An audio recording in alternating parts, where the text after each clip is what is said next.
শুভ সন্ধ্যা বন্ধুরা, নমস্কার।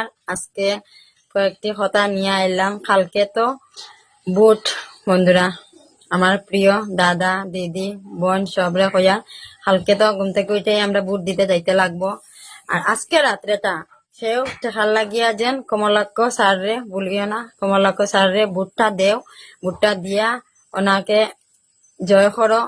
ওনাকে জয় করলে আমরা সবার খুবই ভালো হইব। আর আমরা খুবই একটা ভাগ্য যেন ওরকম একজন মানুষ আমরা পাইছি।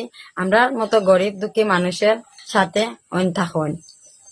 আর ওনাকে বুটটা দিয়ে সবে জয় করো। আর সবার বিশেষ করে মানে আমার খাটিগড়াবাসীরে হইয়া সব খাটিগড়াবাসী সবে কমলাক্ষ সারে বুটটা দেও দিয়া থানে জয় করো। তারপরে দেখবা আমরা কতটুক উপকার হয়। ওনার মতো মানুষ আমরা পাইতাম। আমি 2বার পাইছি, কিন্তু ওরকম না, এই সারের মতো মানুষ হইতে না। জয় শ্রীরাম, জয় ভারত।